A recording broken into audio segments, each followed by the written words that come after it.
What's up, y'all? This your girl J Renee with Riot Radio. I hope that you're doing well. This evening we have a brother on the phone. All right, his name is Maurice Shahid, and he is one of the founders, or he's going to tell me if he's the original founder of Heaven Sent Second Chance Transitional Safehouse Incorporated. It's an organization that is here for those that are incarcerated and beyond the walls. So we're going to give him an opportunity to talk about his organization, what got him started, and see what's going on with it. So we're gonna jump right in there. All right, you there, bro? Yes, hello, Jay. Hey, how you doing? I'm well, and yourself? I can't complain. I appreciate you coming onto the platform to talk about, your organization. No, actually, we appreciate you allowing me to get on your platform. Okay. So let's jump right in there, bro. Tell the people a little bit about yourself and where you from. Okay, my name is Maurice Shahid, as Jay told you earlier. I'm originally from Brooklyn, New York.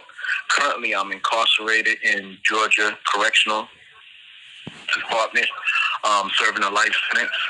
And during my incarceration period, I've noticed that there's a lot of things that are not here to help people like myself when they're transitioning back outside into society. So my family and I decided that we would start a nonprofit organization 3 years ago called Heaven Sent Second Chance Transitional Safehouse INC. And our mission is to help returning citizens get reacclimated back into society. Now, our vision is to provide provide returning citizens with counseling, therapy, mentoring, career planning, workforce development, coaching, and financial literacy. We're doing this virtually, and it's going to be free of charge. We're building the program as we are talking at this moment in time, so hopefully it'll be 100% functional within the next 6 months or so. We also have a partnership with an organization called Help from Hattie, where we can provide returning citizens with medical supplies. Most men and women, when they get out of prison, they don't have any way of providing themselves with medical attention. We will provide you with a free physical. If you have any medication like blood pressure, cholesterol, or if you're on a diabetic and you need strips, we can provide you with medication of that magnitude. If you need transportation to and from an interview, we can provide you with that. We even help you with attire. So if you need an outfit to wear to your interview, we can provide you with that free of charge. Okay, that's a lot of stuff that y'all provide. On behalf of everyone that can hear the sound of your voice and myself, we definitely appreciate you and your family for putting something together like that. Reintegration is very important and it's often forgotten about. So, thank you. Yes. We're hoping that it's going to be widely used. Again, like we said, it's going to be free of charge. We are actually currently trying to provide a workshop, similar to a workshop. It's actually going to be a simulation to allow the general public to see what it is for a returning citizen to reacclimate themselves back into society. Basically, it will be allowing you to be in their shoes. You would go from the point of trying to get your ID to opening a bank account, searching for a job, trying to acquire your rights back, dealing with your probation officer, possibly being violated, or going back to jail, or getting bonded out, or going back to prison. Everything that a returning citizen would encompass or deal with upon their reentry, you would take on that role. It's basically just going to be acting as if you, someone who's been released from prison and have to go to the day-to-day rigmaroles of trying to get yourself reacclimated back into society. And this is going to be sometime next month. We haven't nailed down a date and a time, but we're going to have 2 different functions, and it's going to be for 60 people a piece. So in total, one day is going to be on a Saturday, and another day is going to be on a Sunday. One's going to be in Fulton County, and one is going to be in Clayton County. So you can actually get ahead and see what it would be like to transfer back into society. Yeah, I think sometimes Some people that don't know any better, they just think it's so easy. You know what I mean? And it's definitely a lot more difficult than it might seem. So I think having that simulation set up is definitely going to open up some minds and probably some hearts. And you said it's going to be sometime this month or next month? November. It's going to be November. It's probably going to be in the middle of November. I'm waiting for our partnership organization to give me back some dates and times because she's the one who's going to be heading it up.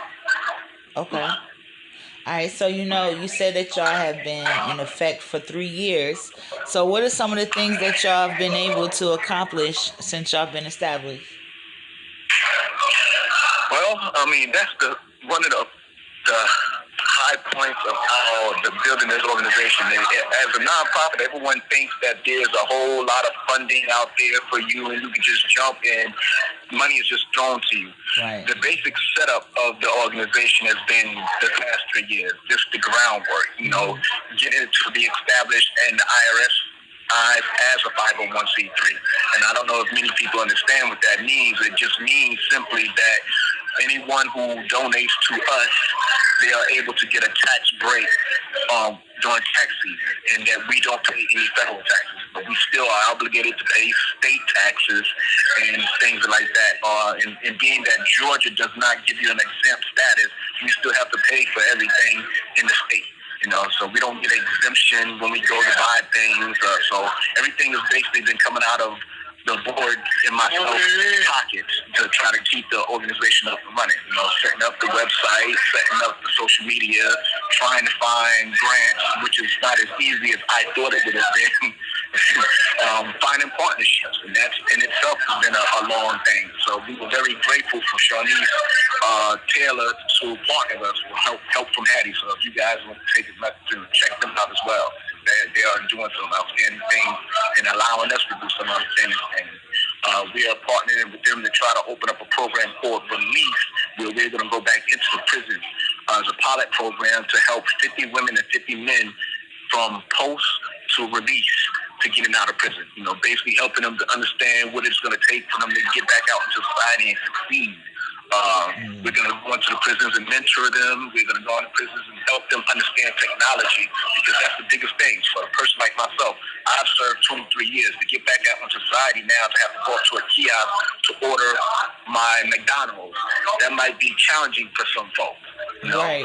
Everything that you're doing now is virtual, or it's going to be on a phone or a QR code, and most of us don't know what that is. Right. I can understand that. Yeah, that's part of those. That's going to be a beautiful thing. You know what I mean? People definitely going to need that. So, and you said who your team with? Their name is Helpful Hattie. Say their name again? Yes, Help from Hattie. Help from Hattie. That's their yes, you can look them up on their website from that. Just from that, Help from Hattie. Okay, well, definitely make sure that y'all check them out. I know that y'all have some merch as well. Can you tell us about your merch and what the proceeds go to? Yes, we have some Liberate Our Loved Ones T-shirts on our website, and 100% of those proceeds goes to our program. Everything that we will make off of that, we have some T-shirts, we have hoodies, we have cups, we have hats, and there's a lot of times that people are going out to these advocacy groups and supporting and speaking up about what's going on, and they're voicing that exact sentiments. We want our loved ones released. Right. Georgia Department of Parole is a situation here that they're entity onto themselves, and it's just something that people have to get involved with to try to let them know that society is ready for people to come home. Sometimes it's overwhelming for a person to be incarcerated for 30 years, and then one person who has the same particular crime gets out in 10. Right. I'm with you on that. Okay. So tell us where we can find your merch and just find out more about your organization and how we can support and stuff like that. I know you got a website. Yes, most definitely. You can support us, or you can find us on our website at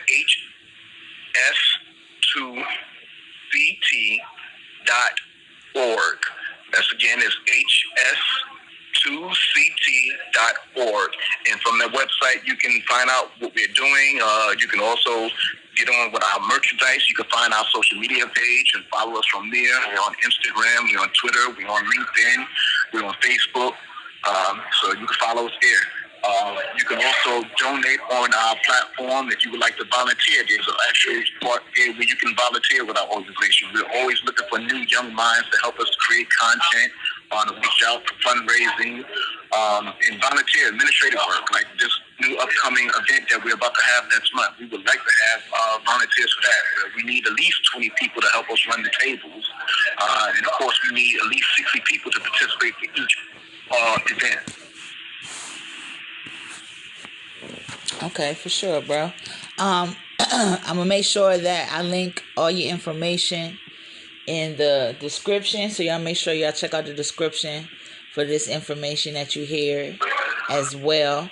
I want to give you an opportunity to, tell us anything that you got going on. You can drop some gems, just anything you think we should know about that we didn't get to cover. Most importantly, I just like to have for society to remember that people incarcerated are people too.